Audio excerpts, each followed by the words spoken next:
Bem-vindos a mais uma análise aprofundada aqui com a gente. Hoje, vamos mergulhar no universo dos bebês reborn.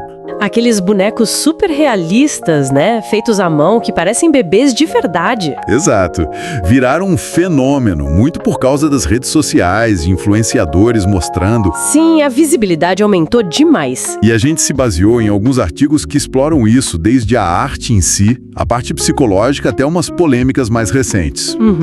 Disputas na justiça, projetos de lei. Isso. Então o objetivo aqui é tentar entender o que são esses bonecos, por que esse fascínio todo e também o debate que eles geram. As implicações sociais, psicológicas.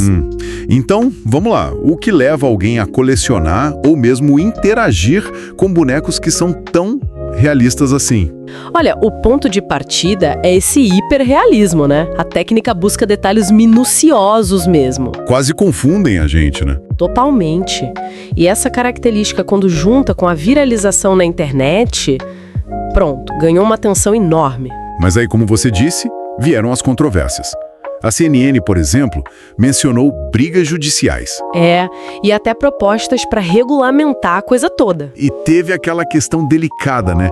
Do uso de imagens de crianças reais para os moldes, sem autorização. Exatamente. Isso levantou um debate ético bem sério sobre direitos dos pais, da criança. Complicado. Muito. Mas, do ponto de vista psicológico, como isso é visto?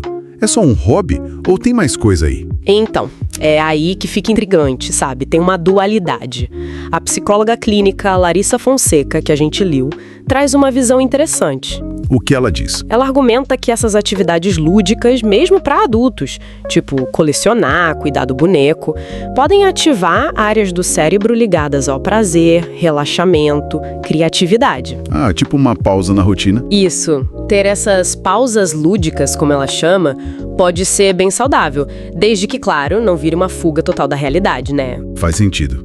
A visão inicial dela é atividade em si, brincar ou colecionar. Não é o problema. Mas parece que para algumas pessoas vai além de um simples hobby, certo? As fontes falam de um lado terapêutico. Como assim? Exato. E aqui fica realmente interessante. A psicanalista Fabiana Guntovich explora mais isso.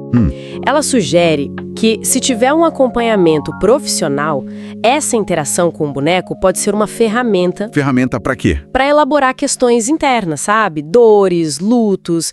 É um caminho simbólico para lidar com os sentimentos. Ela até cita um caso que viu. Conta aí. De uma senhora com Alzheimer que se acalmava muito cuidando de um boneco reborn. Era como se ela revivesse uma fase boa da vida dela, de cuidado. Nossa, que interessante. E a outra psicóloga, a Larissa Fonseca, ela concorda com isso? Sim, ela meio que complementa. Ela vê os bonecos como possíveis objetos transicionais. Objetos transicionais. O que seria isso? São aqueles itens que trazem conforto, segurança simbólica, principalmente em momentos difíceis, tipo luto, depressão. Entendi. O ato de cuidar do boneco, ter uma rotina com ele, pode ajudar a pessoa a se reorganizar, expressar afeto. Mas, olha, as duas são muito claras nisso. No quê? Que essa função terapêutica tem que ser algo pontual e, idealmente, acompanhada por um profissional. Não substitui terapia de jeito nenhum. Certo, é um apoio, não a cura. Exatamente. Não é para ser a solução única. Ok, mas se tem esse potencial, mesmo que pontual e com ressalvas, por que ainda gera tanta polêmica na sociedade, tanto estranhamento? Essa é uma pergunta-chave, né? E a Guntovich analisa isso bem. Ela aponta para uma certa resistência cultural que a gente tem com o brincar do adulto.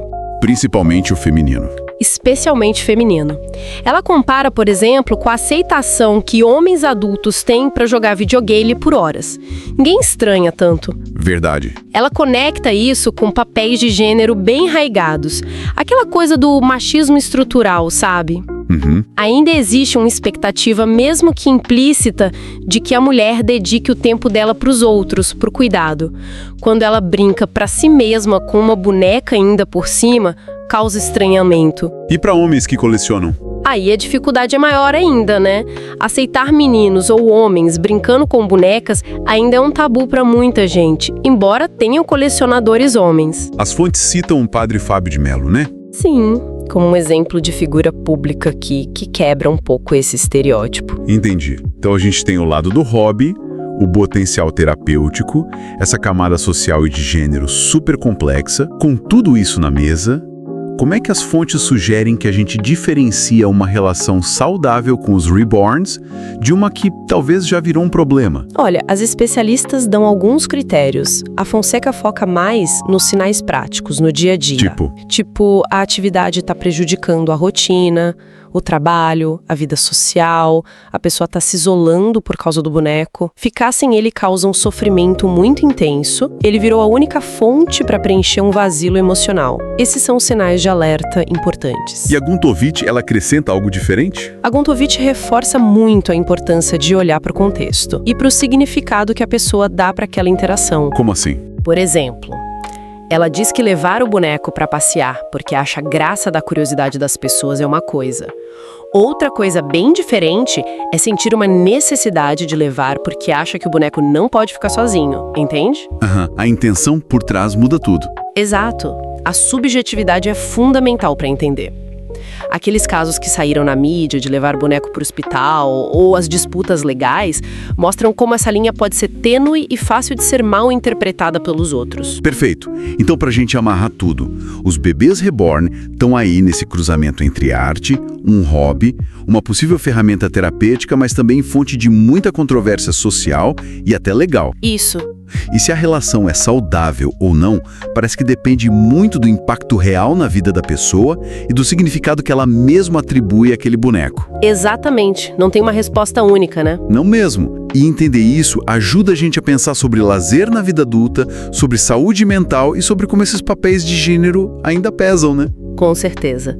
E puxando um gancho final, se a gente pensar num quadro mais amplo... Sim. Essa discussão toda sobre os reborns e o brincar adulto talvez nos convide a pensar que outras atividades que a gente às vezes vê como infantis, ou coisa de mulher, ou coisa de homem, poderiam ter um valor terapêutico ou de autoconhecimento que a sociedade ainda não reconhece direito. Boa reflexão. Fica aí pra gente pensar. Como a nossa cultura valida, ou muitas vezes invalida, as diferentes formas que a gente encontra para se expressar e relaxar na vida adulta.